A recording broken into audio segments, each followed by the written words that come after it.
ये जो मैंने 14 नवंबर को फिर क्या हुआ? 14 नवंबर को यही टेंशन थी कि भाई आज का दिन तो राजीव भाई के बोलने का, ये लोग अचानक कहाँ आ गए। राजीव भाई जिंदा है उस समय, और हमारे बीच में कोई कम्युनिकेशन नहीं हो रहा। उस समय तड़पन ये हो रही है कि भाई आज का जो मूवमेंट है वो तो राजीव भाई का है, तो वो कहाँ है। तो पता लगा वो मध्य प्रदेश में है, और वो जो प्रचार के रूप में, और वो वहां भेजा गया है। मैंने कहा संपर्क करो भाई।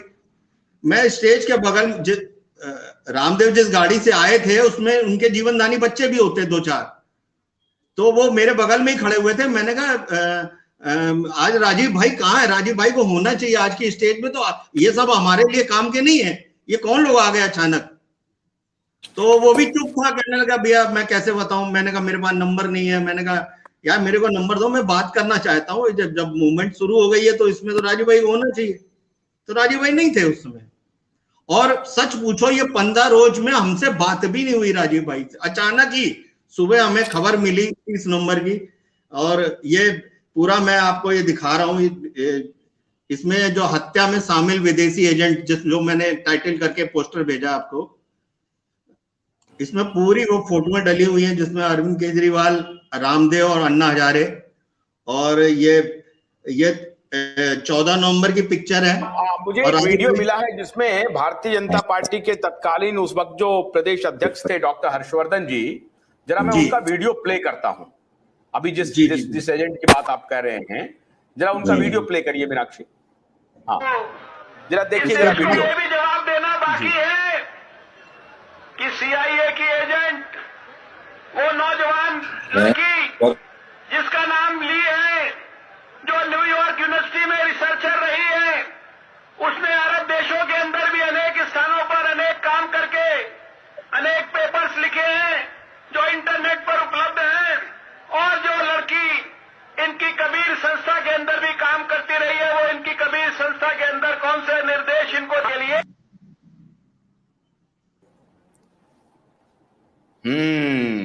डॉक्टर हर्षवर्धन उस वक्त खुलासा कर रहे हैं 2012 खुफिया एजेंसी की एजेंट है, कबीर संस्था में काम कर रही है, कबीर संस्था को फंड दिलवा रही है, और कबीर संस्था के मालिक कौन है ये पूरी दुनिया में किसी से छिपा हुआ नहीं है।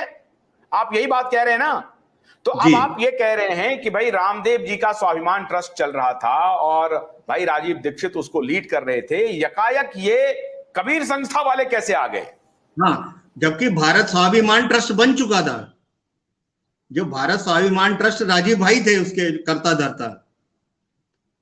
तो उतने बीच में अब हम लोगों के बैकग्राउंड में जो सिस्टम काम कर रहा था, वो जो मैंने ये पिक्चर भेजी राजीव भाई हत्या में शामिल विदेशी एजेंट, इसमें देख लीजिए अरविंद केजरीवाल, रामदेव और अन्ना हजारे, ये तीनों के गठजोड़ की पिक्चरें देखिए उस टाइम की। और जैसे ही राजीव भाई के अब आपने जो वीडियो चलाया, अब इसकी बात सुनिए। ये क्या हुआ, हमारे पीछे कोई एक सिंडिकेट काम कर रहा था, ये बाद में एक्सपोज हुआ 2012 में ही। आप देखिए फेसबुक में को सुनिए, 14 नवंबर को अन्ना हजारे, बाबा रामदेव और अरविंद केजरीवाल की मिलीभगत हो गई है। मतलब आप ये कह रहे हैं इनका अलायंस हो गया है? हाँ, तो अलायंस तो था ही बैकग्राउंड में, ये फ्रंट पे आए थे उस समय। अच्छा, पहली बार फ्रंट में, मतलब आपको लग रहा है कि ये पहले से ही काम हो रहा था? स्टेज वगैरह पे सब दिखते थे, और ये पहली बार ये लोग सामने आए राजीव भाई की डेथ के बाद। राजीव भाई की डेथ के बाद ये तीनों लोग सामने आए। तो फिर जांच जब मैंने की कि यार ये कौन लोग आ गए अचानक ही, तो तब वो जो रॉकफिलर फोर फाउंडेशन, मैंने कहा अच्छा हुआ क्या रखी राजीव भाई की। मैं आपको इसलिए आगे लेके जा रहा हूं, पहले एक स्टोरी सुन लें, फिर आपको मैं बैकग्राउंड बताऊंगा कि वो सिंडिकेट काम कैसे कर रहा था, क्योंकि अभी समझ में नहीं आएगा आपको।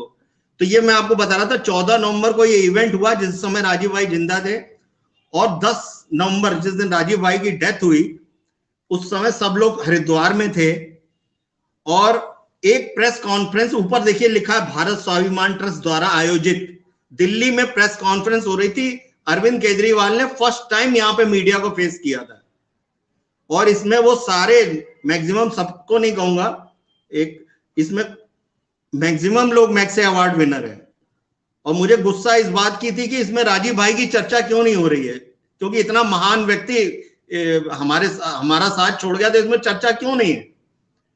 तो फिर वो दिमाग में यही कीड़ा गया कि ये हम जो मेहनत कर रहे हैं हरिद्वार में, उसके पीछे ये अचानक ये लोग कहां से गए, इनको पावर कैसे मिल गई। तो इनके पास कोई प्लानिंग थी कि जो राजीव भाई को एक प्रमोट किया जाए और फिर देखा जाए भारत के अंदर क्या होता है, उसका असर क्या होता है।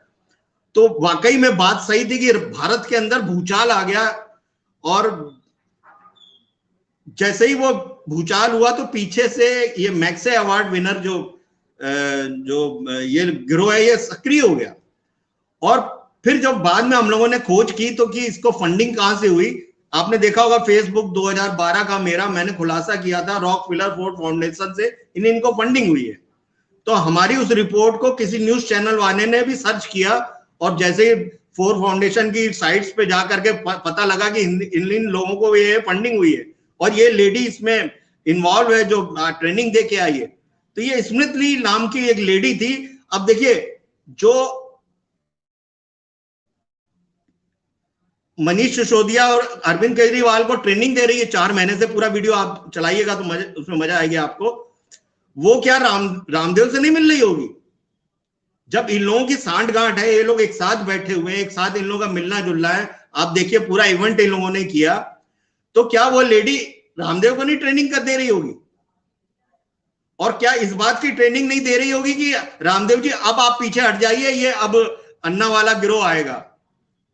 मतलब सलवार सूट पहन करके ये नौटंकी थी, और फिर अचानक ही रामदेव का खत्म ही हो जाना बिल्कुल, कि उसके बाद वो बोलना ही नहीं। क्यों? क्योंकि वो स्लिप करके, मतलब उसको ट्विस्ट करके अन्ना वाला और अरविंद केजरीवाल वाला मूवमेंट चलाना।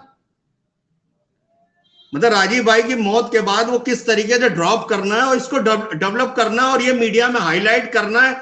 और ये पूरे बड़े बड़े लोगों को बड़े बड़े पद मिले, एक राज्यपाल है, एक चीफ मिनिस्टर है, एक अरबपति सौदागर है, और ये दूसरा भी दाढ़ी वाला बैठा सफेद सफेद रविशंकर, ये भी अरबपति आदमी। इन लोगों को बड़े बड़े ओहदे मिले, बड़ा बड़ा गिफ्ट मिला है। तो ये कैसे ये काम कर रहा था पीछे, और ये जो हम लोगों की विचारधारा थी व्यवस्था परिवर्तन पे। अब ठग वाली बात सुन लीजिए, आपने कहा ठग, रामदेव को अगर धन इकट्ठा करना था तो व्यापार के नाम पे इकट्ठा करता है ना। उसने पूरे दुनिया भर से, किसी ने आयरलैंड दे दिया, किसी ने, कितने लोगों ने अपनी प्रॉपर्टी दे दी देश के नाम, और पूरा भारत स्वाभिमान ट्रस्ट बना, सब गायब, सबका व्यापार हो गया। राजीव भाई सही कहते थे कि ये संत नहीं हो सकता, ये व्यापारी हो सकता, और है। इसीलिए मैंने कहा कि क्योंकि वो पैसे वाला बहुत ज्यादा, वो कुछ भी कर सकता है, इसीलिए हम लोगों के चैनल को रुकवा सकता है, हम लोगों पे आपत्ति कर सकता है, हम लोगों को बात, अच्छा इसमें कोई हम गलत तो बोल नहीं रहे। हम वहां भारत स्वाभिमान का इतना करोड़ों रुपए का वहां पे बिल्डिंग खड़ी हुई है, उसमें कोई मूवमेंट नहीं, वो तो हम लोगों की जगह है, जो हम लोग जुड़े थे, हम लोग जो मूवमेंट कर रहे हैं। अरे तुम्हें व्यापार करना है, तुम व्यापार करो, अरे हमें दे दो पैसा, तुम व्यापार से इस राष्ट्र को बचाने के लिए तो लगा दो। अगर तुम पीछे हट गए, बिक गए, कुछ भी हो, इतनी तो शर्म आनी चाहिए। अभी हम तरुण कोठारी जी के साथ हमने जंतर मंतर जाकर के पहली FIR दर्ज की, उसमें रामदेव को भी बोला कि आप आ जाओ। मैंने जयदीप आर्या को फोन किया कि भैया अगर आप लोग नहीं मूवमेंट करना चाहते हो, आप लोगों को व्यापारी करना है, तो आप ऐसा करो, हम सबको मदद करो। तो हाँ होना चाहिए। वो दूसरे दिन ही वो पलट गया, उसने कहा सबको लगवा लेनी चाहिए। अब तो कोई ना कोई तो तुम्हारा लीक पॉइंट है, वो लोग जो तुमको ये दबा के रखते हैं। कहां गई वो हिम्मत, कहां थी वो गर्जना जो राजीव भाई के टाइम पे बोलते थे? तुम्हारी वो सारा ड्रामा ही तो हुआ ना, नौटंकी तो हुई ना, देश आजाद हुआ, तुम तो अरबपति हो गए, ना कोई व्यवस्था परिवर्तन हुई। और 7 समुंदर पार पहले भी देश चल रहा था, आज भी चल रहा है, वो चलता रहेगा, क्योंकि हमारे गद्दार बिकते रहेंगे। आज बड़ा दुख लगता है कि हम लोग पूरी लाइफ हम लोगों ने लगा दी, मेरे ख्याल से अपना मैंने जवानी का पूरा पीरियड लगा दिया, घर बार छोड़ करके बैठा, लेकिन इन मक्कारों के चाल चरित्र सारे चलन मैंने पिछले 15 साल में देख लिए। कि ये केवल व्यवसायी हैं, ये हम लोग हमसे नहीं मिलते तुरंत,